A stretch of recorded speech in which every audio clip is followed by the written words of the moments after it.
The Threadbare Fleece in the Testy Scan 3000 by K. Brad Barfield. The Threadbare Fleece, an introduction by K. Brad Barfield.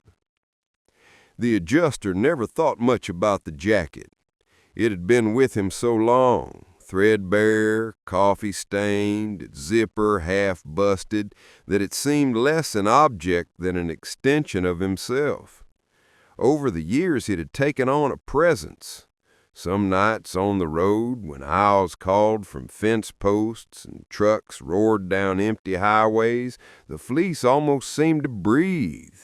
He had grown superstitious about it, tugging it tight whenever the world felt like it was sliding off its axis.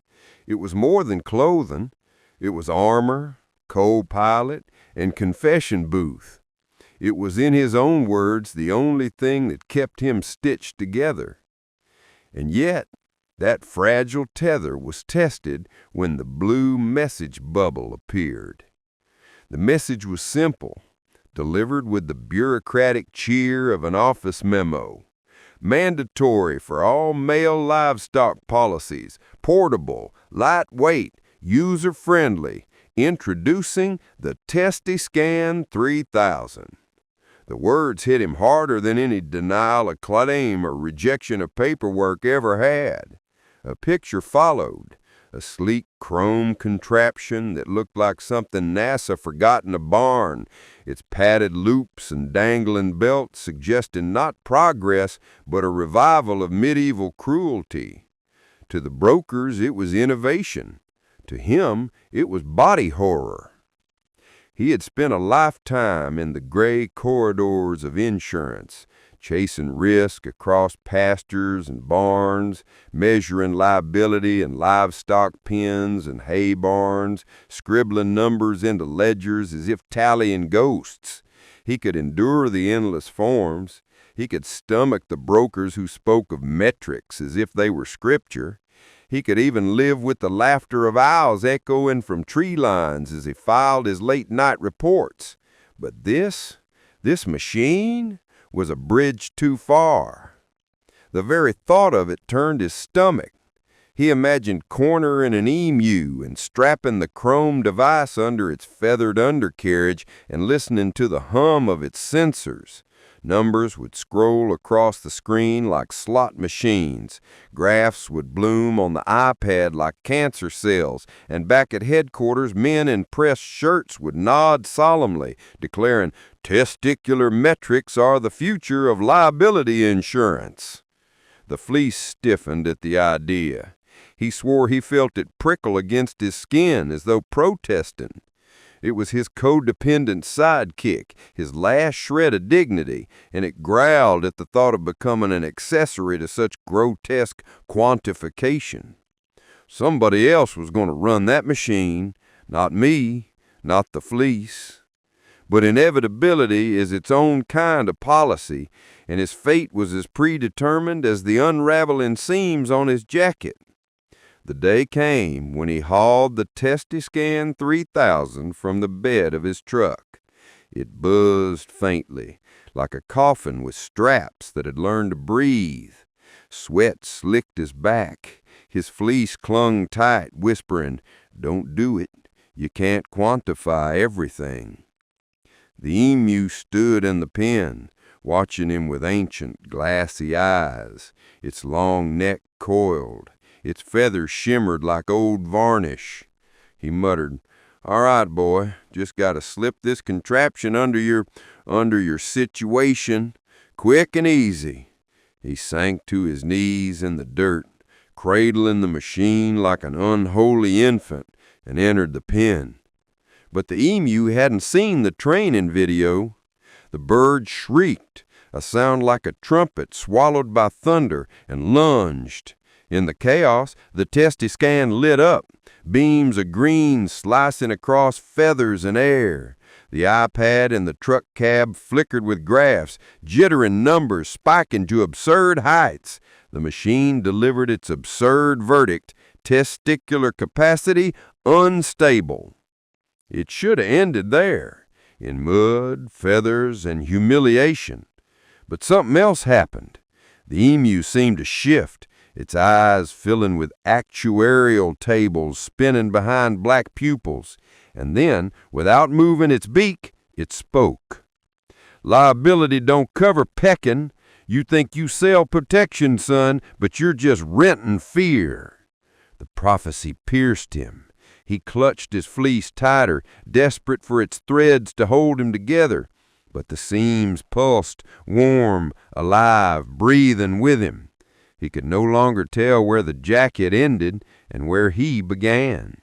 The owl's hoot from the tree line sounded more like laughter than warning.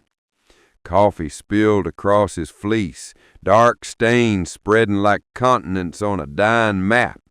He could not tell if it was coffee, blood, or the fabric itself bleeding out. The iPad chimed one last time.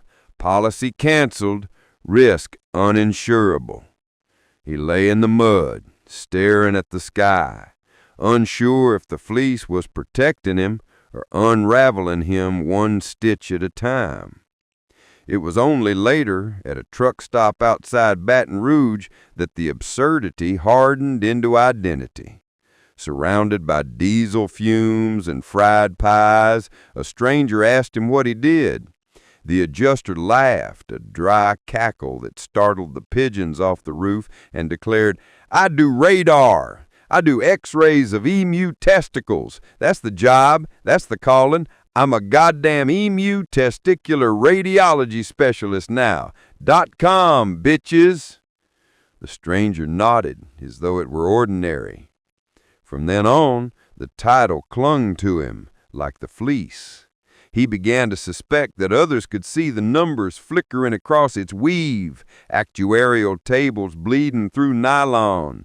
The jacket was no longer just a shield, it had become a broadcast of the truth, that he had gone too far down the rabbit hole, that between owls and emus and the demands of brokers and machines, he had stopped being a man and become a specialist in the one field no one needed and everyone feared. This, then, is the frame of the Threadbare Fleece. It is not merely the story of an insurance adjuster or a machine. It is a cycle of absurd revelations stitched across gas stations, barns, and back roads. It is a study of how fabric frays, how men unravel, and how voices, avian, bureaucratic, or imagined, echo in the static of nylon seams.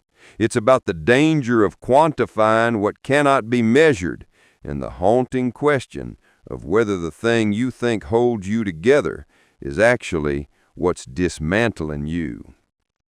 The adjuster will return again and again, bound to the road. He will haul the Testiscan 3000 from his truck. He will listen to birds that speak in riddles, owls that laugh at the edge of fields, and brokers who see protection only in numbers. And always he'll tug his fleece tighter. The stains darken under gas station lights like continents shifting on a dying globe. This is the opening stitch of a series about absurdity and survival, about risk and unraveling, about a jacket that might be more alive than the man who wears it. This is the introduction to the Threadbare Fleece. The Bubble and the Machine by Barfield. The unraveling began not with a fire, a storm, or a claim gone sour, but with a single blue message bubble glowing on a screen. The adjuster, who had built his career in barns and backfields, deciphering risks with little more than a clipboard and his threadbare fleece, felt the digital chirp like a gut punch. Mandatory for all male livestock policies, portable, lightweight, user-friendly, introducing the Testiscan 3000. The words looked harmless enough, as if plucked straight from a salesman's brochure, but he knew menace when he saw it. Insurance had always been a business of numbers, but this was a trespass into the body itself. A chrome machine, portable, they said, user-friendly, shaped like something NASA misplaced in a barn, cables dangling, padded loops awaiting victims. He stared at the picture on his phone and felt his stomach turn. It was a grotesque parody of progress, a bureaucratic leap into body horror. The Testiscan 3000 was not a tool, it was a trap disguised as innovation. He imagined the brokers who dreamt it up, faces glowing in boardrooms, mouths rehearsing slogans, their eyes lit with the fever of quantification. These were men who believed every liability could be reduced to a metric, every risk captured in a neat graph. Testicle metrics are the future of liability insurance, he could hear them say, as if revelation had come down in actuarial tables. For him, it was nothing but humiliation. The fleece bristled at the thought. It had always been more than clothing, his codependent sidekick, his armor against cold mornings, his shield against indignity. It had absorbed sweat, coffee, and rainwater through years of trudging across pastures, standing at gates and scribbling notes while cows lowed in the distance. Now, as he stared at the image of the Testiscan, the seam seemed to prickle against his skin, whispering a low growl of protest. "Not us," the fleece seemed to say. "Somebody else is going to run that machine." But inevitability is the cruelest clause of all, and the adjuster knew that once the brokers had spoken, the field men would bear the burden. He imagined cornering an emu in its pen, the bird's glassy eyes fixed on him with prehistoric suspicion. He saw himself strapping the chrome device under its feathery undercarriage, listening to the hum while it measured reproductive capacities. He could almost hear the whir of numbers scrolling like slot machines, graphs blooming like cancer cells, all piped back into an iPad that would declare verdicts with the certainty of law. It was absurd. It was demeaning. It was his new reality. The adjuster sat in his truck, foam still glowing, the fleece tugged tight across his chest. He sipped stale coffee and thought about how far the profession had strayed. He had signed on to evaluate barns, to weigh the risk of wind on tin roofs, to walk fences and watch cattle for signs of disease. He had not signed on to wrangle machines that turned flesh into data points. The owl's hoot from the tree line came sharp and mocking, as if nature itself was laughing at the intrusion. Out there in the dark, the world still operated on old rules, predators and prey, feathers and fur, instinct and chance. No machine could insure against that. And yet, the brokers believed they could. He muttered under his breath, "Not me, not the fleece." His hands gripped the wheel until his knuckles blanched, the jacket's fabric pulling taut like reins in his fists. He felt a dread not unlike standing at the edge of a swollen creek, knowing you had to cross, but also knowing the current would sweep you under. The Testiscan 3000 was not just another tool. It was a coffin with straps, buzzing faintly, waiting for him in some distant barnyard. And whether he liked it or not, he knew his turn was coming.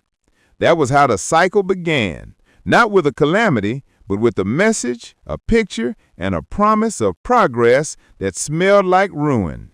For the adjuster, it was the first stitch pulled loose from the fleece. The fleece objects had always leaned on the fleece more than he admitted. It was just a jacket, sure, cheap, gray, threadbare, its seams pulled tight from years of wear. But in the quiet moments, when paperwork piled higher than fence posts, or when barns leaned like tired men against the horizon, he caught himself treating it like a partner. He tugged it close when he needed courage, wrapped it around his shoulders when shame set in, and sometimes swore it pressed back against him, as if to say, "I've got you, even when the world don't." So when the Testiscan 3000 came calling, the fleece had something to say. It began as a prickling, a static whisper in the fibers. The adjuster was still in the cab of his truck, staring at the message bubble and the picture of the chrome machine when he felt it, the faint electric tug of fabric against skin. He pulled the jacket tighter, but the sensation spread, rising from his shoulders down to his ribs. For years it had been a comfort. Now it felt restless, agitated. The fleece was objecting. "Somebody else is going to run that machine," he muttered to himself, echoing the growl he thought he felt in the threads. "Not me, not the fleece." Outside, the owl hooted again. It was a sound he had heard 1,000 times before, lonely, mocking, never neutral. Tonight, it felt like laughter at his expense. The adjuster had seen plenty of absurd policies come and go. He had been asked to appraise barns that were half collapsed, hog pans that smelled like the inside of a nightmare, and goats that lived more in legend than on paper. He had carried clipboards through hailstorms, filled out loss reports with ink running down the page, and listened to farmers spin stories about tornadoes that started and ended right at the property line. He thought he could stomach anything, but the fleece knew better. The Testy Scan 3000 was different. It wasn't about barns, fences, or floodplains. It was about flesh, about cornering a bird, strapping a chrome halo under its feathers, and waiting while the machine hummed its judgment. The adjuster imagined the numbers rolling like slot machines, graphs flowering on the iPad like malignant blooms. It wasn't work. It was desecration. The fleece tightened at his shoulders as if hugging him from behind. For the first time, he felt ashamed to wear it. This wasn't just another assignment. It was a violation. He remembered the brokers, those men in their glass towers speaking in tongues of liability and profit. They loved their metrics. They believed that quantification was salvation, that if they could measure it, they could master it. They never knelt in the dirt beside a restless emu. They never smelled the sour tang of feathers and dung while trying to hold a clipboard steady. To them, the Testy Scan 3000 was a miracle of progress. To him, it was a coffin with straps. He sat there in the truck, thermos rattling in its holder, coffee splashed on the seat, staring out at the pen where the emu paced. Its long neck curved like a question mark, its eyes glitting with something older than math. The adjuster's hands trembled. He pulled the fleece tighter, felt the threads press into his skin like little claws. It whispered again, "Don't do it. You can't quantify everything." For a moment, he almost believed the fleece was right. He could drive away, leave the Testy Scan in its box, return it to headquarters, and say the job was impossible. But he knew how that would end. Brokers didn't tolerate refusal. They would mark him non-compliant, and compliance was the only currency that mattered. Still, the fleece resisted. It grew heavier on his shoulders, hot despite the cool night air. It was as if the jacket itself had taken on his despair, thickened by it, weighed down by his dread. He looked down and saw the stains, coffee, mud, grease, shifting under the dashlight like continents on a crumbling map. For the first time, he wondered if the jacket wasn't just carrying his burdens, but was actively rewriting him stitch by stitch. The emu let out a low grumble, a sound like a drum struck underwater. It was waiting, watching, judging. The adjuster muttered to himself, "All right, boy, if it's you or me, it's gonna be me." But the words didn't stick. The fleece bristled again, and the owl hooted once more. Everything around him seemed to be speaking at once. The jacket, the owl, the emu, each voice layering over the other until he could no longer tell which one was his own. He closed his eyes, pressed his forehead against the steering wheel, and let out a long breath. The Testiscan 3000 waited in the bed of the truck. The Fleece waited on his shoulders. The Emu waited in the pen. And somewhere in the distance, the brokers waited too, their glowing screens hungry for numbers that no man, no bird, and no jacket could ever fully provide. That's when he realized the truth. This wasn't just about livestock or liability or even humiliation. This was about a war between fabric and machine, between old comforts and new demands. The Fleece was his tether, yes, but it was also his conscience, and tonight it was pulling hard against the future. Into the Pan by K. Brad Barfield. The Testiscan 3000 had a weight that belied its advertised portable convenience. The adjuster could feel it drag at his arms as he hauled it from the bed of his truck, straps clinking against chrome tubing, the whole thing buzzing faintly as if it had a heartbeat. The box it came in promised efficiency, but in his hands it felt like an unholy infant, swaddled not in blankets but in cables and belts. He wiped sweat from his brow with the sleeve of his fleece, which stuck to him as if reluctant to let him go.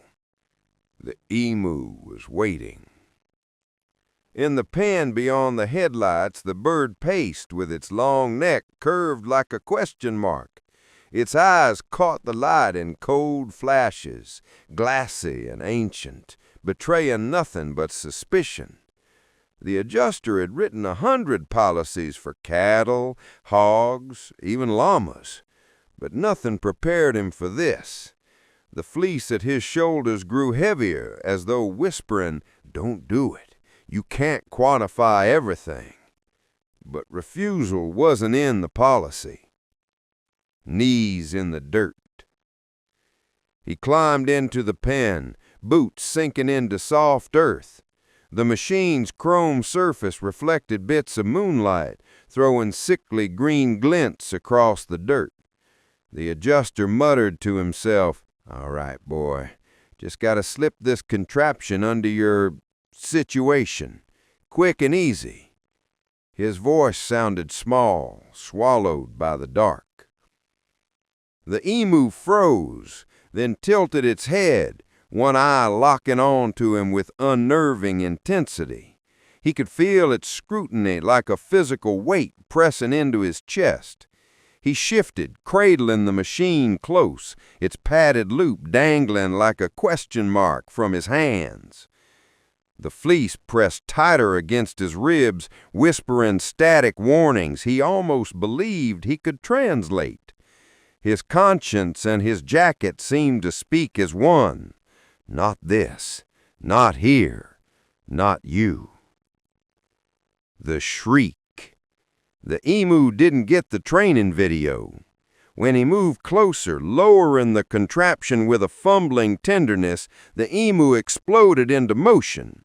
It shrieked, a sound like a trumpet swallowed by thunder, a primal alarm that rattled his teeth.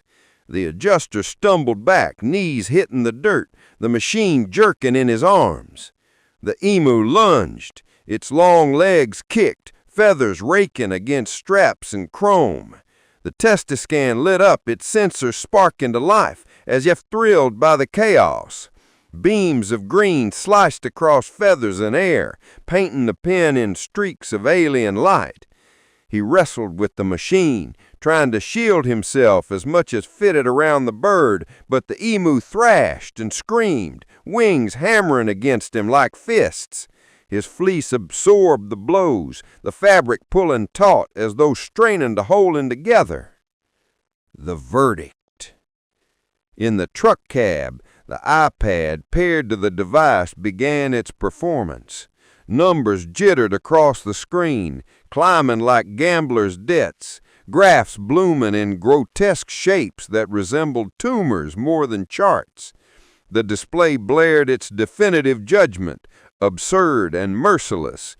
Testicular capacity, unstable. The adjuster froze. The words cut through the chaos with the sharpness of a verdict handed down by a judge. His knees dug into the mud, his hands trembling as the emu screamed. He couldn't tell if the machine was measuring anything real or simply laughing at him in the only language it knew. The owl hooted from the tree line, the sound mocking, triumphant. Then something shifted.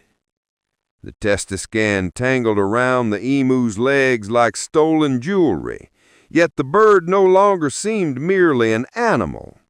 Its eyes swelled, black marbles wet with light, and behind those pupils he thought he saw movement, spinning actuarial tables, lines of probability cascading like waterfalls.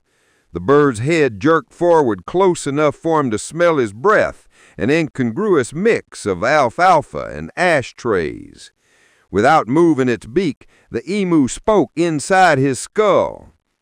Liability don't cover pecking. The words clattered in his head like bolts rolling around in a coffee can. He nearly dropped the machine.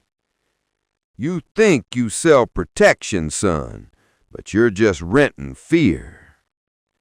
The adjuster gasped. His hands gripped the fleece as though it were a lifeline. The seams pulsed warm, alive, humming with a voice that joined the chorus. The jacket pressed into him, as if breathing with his lungs.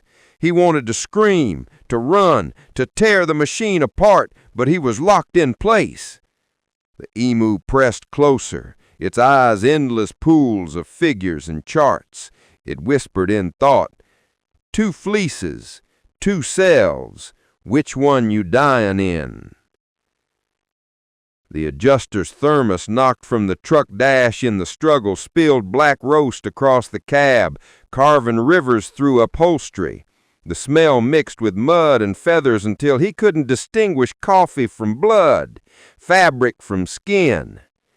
He looked down at his jacket and saw the stains spreading like continents on a dying map.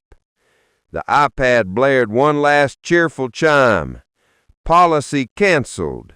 Risk uninsurable. He collapsed in the dirt, machine buzzing faintly beside him, emu feathers drifting across his chest. Above, the owl laughed from the tree line, its call echoing with cruel finality. He lay still, his fleece soaked and clinging, whispering something he could no longer understand. The seams felt like they were unraveling, stitch by stitch, as if the jacket was no longer keeping him together, but pulling him apart. The Emu's Prophecy by K. Brad Barfield. The adjuster had heard strange things in his life. Farmers swearing a tornado skipped their land out of spite, or brokers insisting a spreadsheet could capture the mysteries of mortality. But nothing prepared him for the voice inside his skull at night in the emu pen. The bird had him pinned, not with weight, but with its gaze. Its black eyes swelled like wet marbles, reflecting not moonlight but something stranger. Behind the pupils he saw motion, actuarial tables, charts spinning like carnival wheels, probability lines cascading like waterfalls. He blinked, but the vision didn't vanish. Instead, it deepened until he felt he was being pulled into those pupils as though they were tunnels. Then came the words, not spoken, not clucked or shrieked, but planted directly in his skull like nails hammered through thought. Liability don't cover pecking. The adjuster staggered backward, still gripping the machine. His fleece clung tighter, pulsing at the seams, whispering static that sounded almost like language. He tasted metal on his tongue. The bird pressed closer, its breath hot and sour, smelling of alfalfa and ashtrays. You think you sell protection, son, but you're just renting fear." The words rattled around in his head like loose bolts in a coffee can. He wanted to argue, to say, "I'm just doing my job," but his mouth wouldn't move. He could only grip the fleece tighter, the fabric alive under his fingers, threads vibrating like wires carrying current. The emu tilted its head, eyes gleaming with impossible knowledge. 2 fleeces, 2 cells. Which one you dying in? The riddle landed heavy in his chest. He didn't know what it meant. Was the bird talking about his jacket? About the life he wore like a second skin? About the parts of himself he kept zipped up against the world? The fleece pulsed again, tighter, warmer, until it seemed to breathe with him. For a terrifying moment he couldn't tell if the jacket was holding him together or pulling him apart, stitch by stitch. The emu's eyes swirled faster. Charts and graphs spun like hurricane eyes, columns of numbers marching in endless rows. He realized with horror that they weren't just actuarial tables. They were his. He saw policies he had filed, barns he'd inspected, livestock claims he'd denied. He saw every form he had ever signed, every signature trailing like a leash back to him. The numbers were alive, bleeding through the bird's eyes, through his fleece, into him. You don't insure life, you insure death. Every policy's just a bet, and every bet's already lost. The adjuster's knees gave out, and he slumped into the dirt. The Testiscan 3000 buzzed beside him like a coffin with a heartbeat. The iPad in the truck still blared numbers, grass jittering, a grotesque stock ticker of things no man should measure.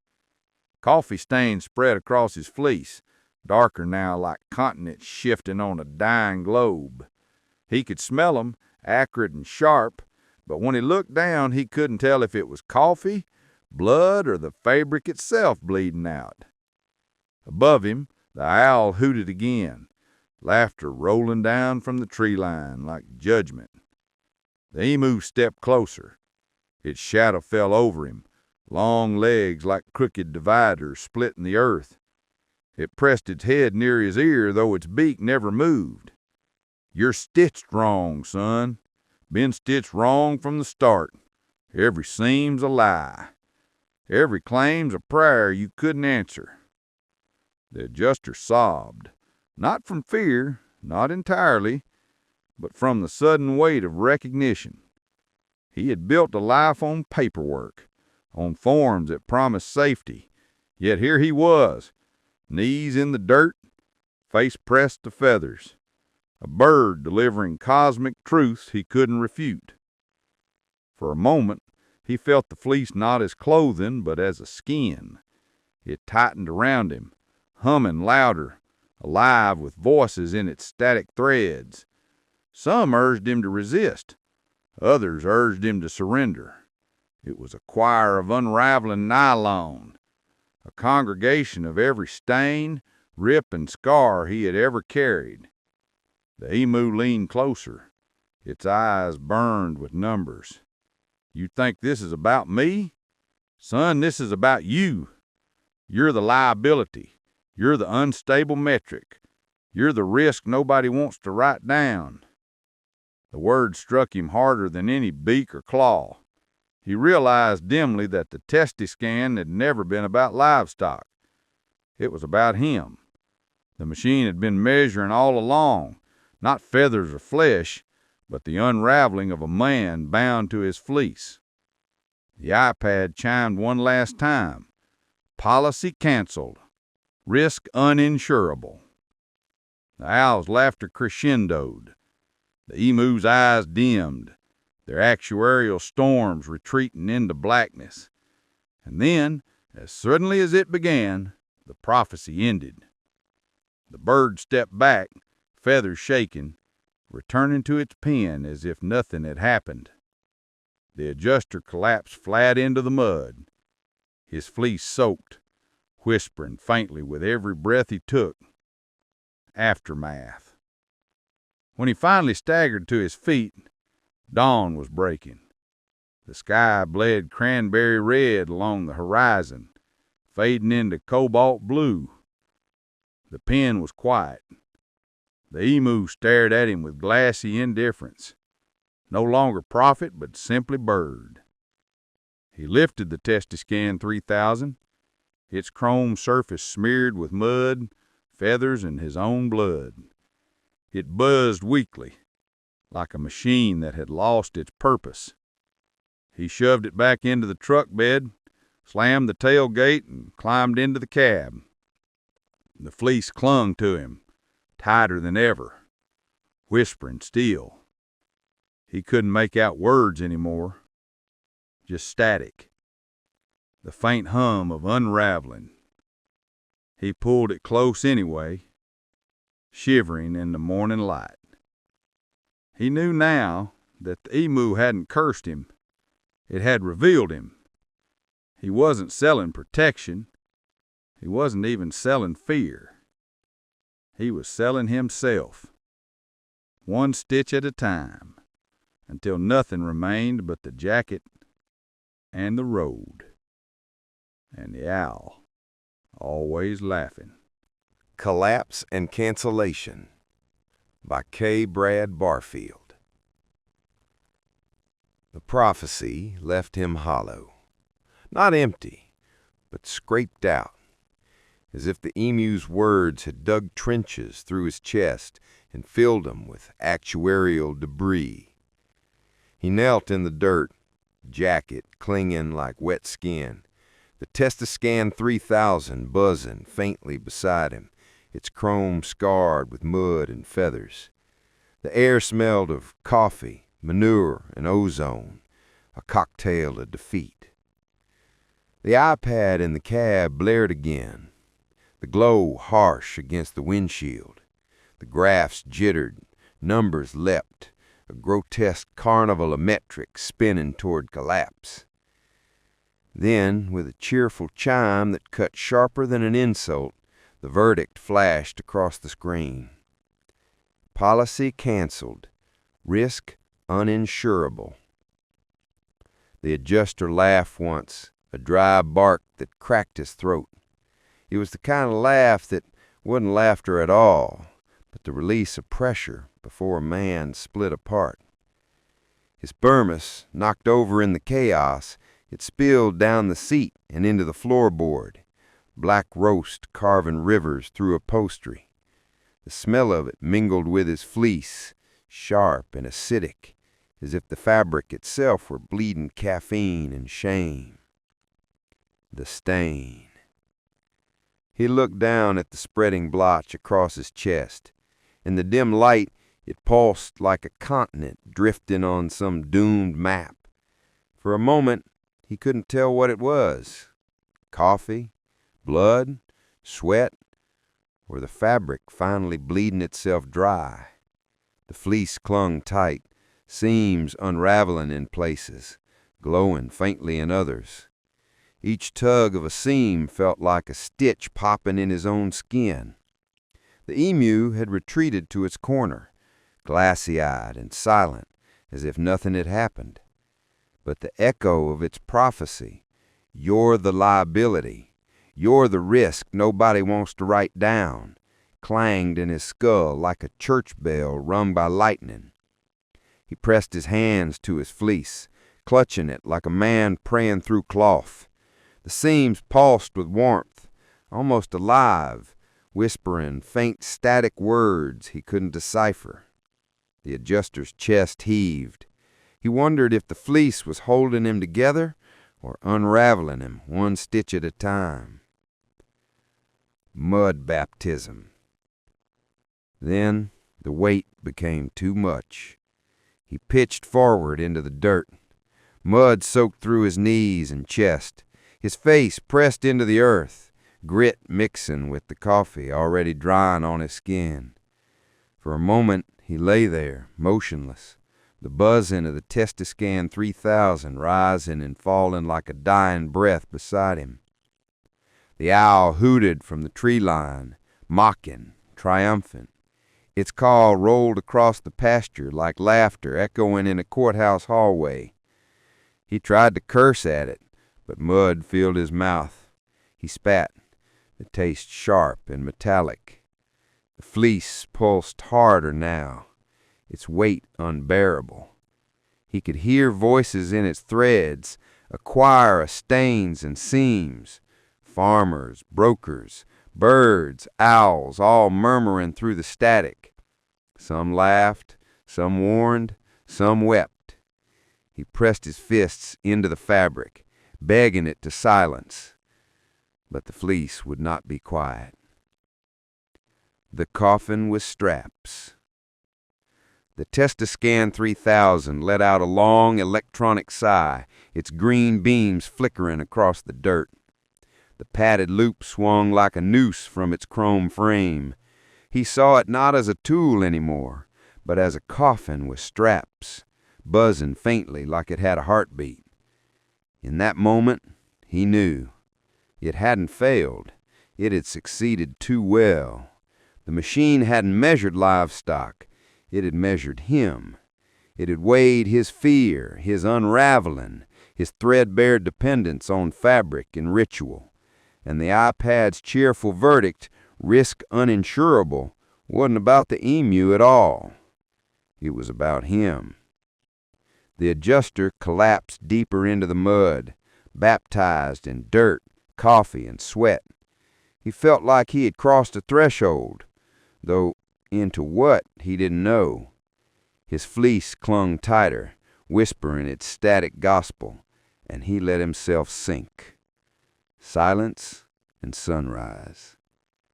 When he finally stirred, the night was thinning. A pale smear of light stretched along the horizon, cranberry red bleeding into cobalt blue. The emu had stilled, feathers ruffled, eyes glassy and dumb. The owl was silent now, though he could feel its absence like a smirk. He tried to drag himself upright, every joint heavy with mud. His fleece weighed him down like a sodden shroud. He staggered to the truck, yanked open the door, and collapsed into the driver's seat. The iPad had gone dark. The thermos rolled under the seat, dripping the last of its black contents. The fleece whispered faintly still, words just out of reach. He pressed his forehead to the steering wheel and let the static hum through him. For the first time in years, he admitted to himself what he'd always feared. He was the unstable metric, the risk no policy could cover. And yet, he was still insured by something. Not the brokers, not the machine, not even himself. Only the fleece, threadbare and whispering, keeping him tethered in ways he couldn't understand. The long drive. He turned the key. The truck coughed, roared, and settled into a growl. He pulled out of the pen, headlights cutting across the pasture, catching the emu in one last beam. The bird stared back, silent, inscrutable, as if the prophecy had been spent and it was only bird again. The adjuster drove toward the horizon, toward the faint light. His fleece clung to him, heavy with stains, whispering still. He didn't know where the road would take him, only that it would not let him rest. Somewhere between the owl's laughter and the emu's silence, he had been marked. And the Testiscan 3000, buzzing faintly in the truck bed, would ride with him. The Truck Stop Revelation by K. Brad Barfield. The road carried him south through hours of silence, broken only by the rattle of tools in the truck bed and the faint dying buzz of the Testiscan 3000. The fleece clung to him like a wet second skin, whispering now and then in static murmurs he could not quite translate. He drove past fields still heavy with dew, past gas stations not yet open, past roadside churches with plastic letters rearranged by the wind.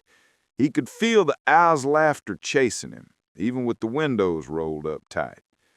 By the time he rolled into Baton Rouge, the sun had burned away the last traces of dawn. Diesel fumes hung thick over the truck stop. Pigeons strutted across the roof of the convenience store. Somewhere at Friar popped, filling the air with the grease-sweet smell of pies gone stale. He pulled in slow, engine growling, and killed the ignition. The adjuster sat for a moment, gripping the wheel, his fleece damp against his chest. His thermos rattled on the floorboard, still dripping its bitter river into the mats.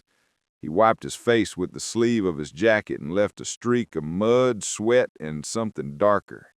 The seams pulsed once under his fingertips, faint but steady, like a heartbeat not his own. He stepped out of the truck. The ground felt unsteady beneath him, as if the emu's prophecy still echoed in the dirt. He tugged the fleece tighter, though the Louisiana air was already hot, sticky enough to glue fabric to his back. He walked toward the store, boots dragging, the words still circling in his skull. Policy canceled. Risk uninsurable. The question. Inside the truck stop, the air was heavy with the smell of coffee burnt to tar. Truckers in faded caps sat in booths, their shoulders hunched, their voices low. The fan turned lazily overhead, stirring more dust and breeze. The adjuster ordered nothing. He just sat at the counter, fleece pulled tight, elbows on the formica. The woman behind the register gave him a look but said nothing. He knew how he must have looked. Mud-stained, coffee-soaked, jacket unraveling. It was a stranger who broke the silence. A man 2 stools down, his plate stacked with biscuits, leaned over and asked the simplest of questions. "So, what do you do?" The adjuster laughed. Not a real laugh, but a dry, rattling cackle that startled the pigeons off the roof outside. Heads turned, the woman at the register flinched. He couldn't help it. The laugh rose unbidden, sharp as a cough, rough as gravel. He wiped his mouth with the frayed cuff of his fleece and answered, "Well, sir, apparently I do radar. I do X-rays of emu testicles. That's the job. That's the calling. I guess I'm a goddamn emu testicular radiology specialist now. .com, bitches." The words fell out of him like a confession, a statement of fact, not boast, but surrender. The stranger blinked, nodded slowly, and went back to his biscuits, as if it was the most ordinary thing in the world. The badge of absurdity. The adjuster sat in silence after that, the weight of his declaration pressing down on him. He realized that in speaking it aloud, he had claimed the title.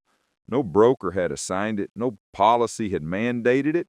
He had chosen it himself, or maybe the fleece had whispered it into his mouth. He tugged the jacket tighter. The stains on it darkened under the gas station lights, shape-shifting like continents on an ancient map. He closed his eyes, but the numbers followed, branded on the inside of his lids. The fleece had become more than armor. It was broadcasting now, louder than his voice ever could. The truth wasn't in the iPad or the machine. The truth was stitched into the seams of the jacket, unraveling for all the world to see. He realized then that his fate had already been sealed in the mud of that pen. The testy scan had measured him, found him wanting, and canceled the policy. He wasn't a man anymore, not in the way brokers or farmers understood. He was something stranger, stitched together by threads of absurdity and prophecy. And in that truck stop, surrounded by diesel fumes, fried pies, and strangers who nodded at madness as if it were common, he accepted it. He was the emu testicular radiology specialist. Not just a punchline, not just a curse, but a title, a badge of absurdity pinned on him by bird and machine alike. He paid for nothing, left nothing, and walked back out into the heat. His truck waited, humming faintly, the testy scan buzzing in the bed like a trapped insect. He climbed inside, pulled the fleece tighter, and started the engine. The owl's laughter was still out there somewhere, beyond the tree line. The emu's prophecy still clattered in his skull. But now he had a name. A grotesque, ridiculous name, but a name all the same. He smiled bitterly. .com, bitches. The Endless Road by K. Brad Barfield. The road stretched ahead, unspooling like a frayed seam, vanishing into heat shimmer and diesel haze. The adjuster drove it without destination, the testy scan 3000 rattling faintly in the bed of the truck, the fleece whispering against his skin with every mile. He no longer thought of it as a jacket. It was a partner, a parasite, a radio tower broadcasting truths he didn't want to hear but couldn't shut out.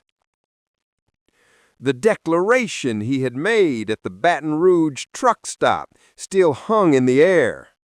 I'm a goddamn emu testicular radiology specialist now. .com, bitches.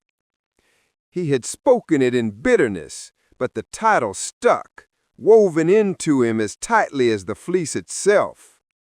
Each mile only confirmed it. The brokers could strip him of policies. Machines could cancel his clients. Owls could laugh from the trees. But the road had given him a name, and the fleece insisted he carry it. The weight of the fleece.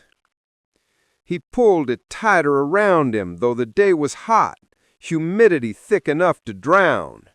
The jacket stank of coffee, mud, sweat, and something else, something metallic, like old coins rubbed smooth. The stains had spread into dark continents, borders shifting with each bend of his arms. Sometimes he thought he saw numbers flickering across him, actuarial tables bleeding through the fabric like spectral tattoos. The seams pulsed faintly, warm, alive. At night, he swore they whispered in static voices, the owl, the emu, the brokers, the farmers, all speaking at once. It was a choir of liability, a gospel of risk. Some voices laughed, some cried, some just repeated the verdict, risk uninsurable. And yet the fleece kept him tethered. Without it, he was sure he'd dissolve into the road like an oil slick. Bills and burdens. Practical life refused to release him. Every stop brought news of bills stacking higher. Plumbers, electricians, roofers, all circling like vultures with clipboards, demanding thousands of dollars for repairs to the family home he had promised to reclaim. He couldn't escape the numbers even off the clock. Every conversation was a ledger. Every handshake was a claim. Then came the call about his daughter, pregnant, a new life on the way. The word shook him more than any emu prophecy. He pressed the phone to his ear, listening, nodding, whispering congratulations, but inside his chest, panic clattered like loose boats in a coffee can. How could he help her when he could barely hold himself together? How could he provide when his only specialty was absurd? The fleece prickled against him, seams buzzing louder. Do more testicular radiology, it seemed to say. Do more. That's all you've got left. The fool's profession. He laughed bitterly, startling himself. Somewhere along the road between Baton Rouge and nowhere, he had stopped being a man and become a cosmic jester. A clown in a fleece soaked with stains, carting around a chrome machine that hissed and buzzed like a coffin with straps. His profession wasn't real, and yet it consumed him. He thought of himself as the last fool on the payroll, insuring gonads while the world cracked open at the seams. He could almost hear the brokers clapping from their towers, chanting their gospel, Metrics are the future. Metrics are salvation. And yet, they had abandoned him too. The Testiscan 3000 canceled him as efficiently as it had canceled the emu. But the fleece refused to let him quit. It clung tighter with each mile, humming with static truths. You can't measure everything, but you'll try anyway. You can't save anyone, but you'll sell the promise anyway. That's the job. That's the road. The road eternal. Night came again, cobalt blue sinking into cranberry red twilight. Fireflies rose from the roadside ditches, tiny sparks of light mocking his headlights. The owl hooted somewhere far off, laughter echoing through the trees. He pulled into another truck stop, another gas station, another nowhere. The faces inside all blurred together, men in caps, women with weary eyes, strangers nodding at him like they already knew his story. And when one asked what he didn't hesitate this time. I measured testicular abundance. That's my trade. No one laughed. They just nodded. And that was worse than mockery. Back in his truck, Fleece pulled tight, he finally admitted the truth. The Testiscan 3000 wasn't an assignment. It was a mirror. It had shown him not livestock metrics, but his own unraveling, his own uninsurable soul. The emu had been right. He wasn't selling protection. He wasn't even renting fear. He was selling himself, 1 mile, 1 stitch at a time. The fleece pulsed with warmth, whispering louder now. He closed his eyes, let the static wash over him, and smiled bitterly. Maybe it wasn't keeping him together. Maybe it was unraveling him. But it was all he had. He turned the key, the truck roared, and the road stretched on. The owl laughed. The emu's prophecy echoed. The broker's gospel hummed, and the fleece whispered, always the fleece, whispering him forward. The adjuster drove on, forever bound to the absurdity, forever measuring what should never be measured, forever stitched into a profession no one wanted and everyone feared. He was, and always would be, the emu testicular radiology specialist. .com, bitches. Sources. This essay is part of the Threadbare Fleece cycle, an original work of fiction by K. Brad Barfield.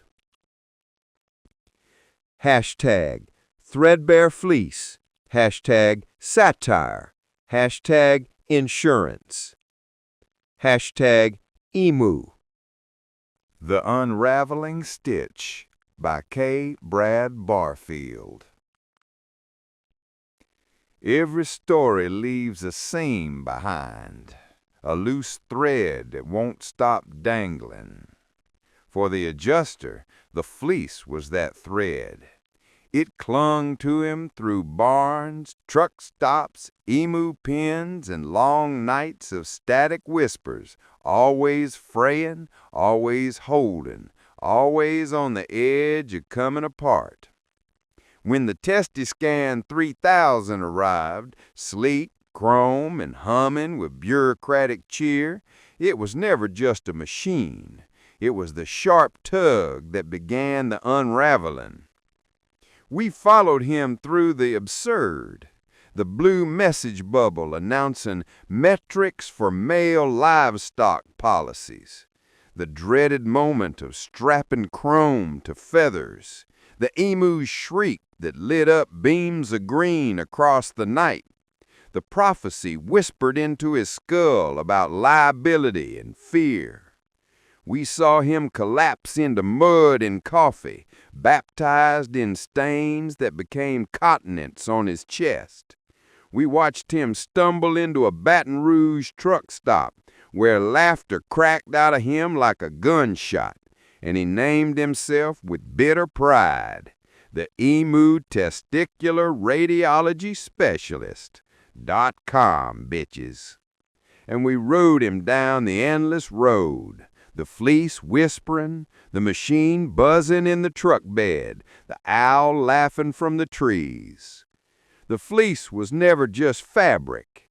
It was the conscience he couldn't silence, the tether he couldn't cut. It held the smell of barns, diesel, and black roast. It held the stains of defeat. It pulsed with static, breathing with him, whispering truths he didn't want to face. Was it keeping him together, or was it unraveling him one stitch at a time? By the end, the answer no longer mattered. The fleece had become inseparable from the man. He wore it as he wore his absurd new title, both shield and curse. The brokers spoke in numbers, prophets of quantification who believed every risk could be turned into a metric.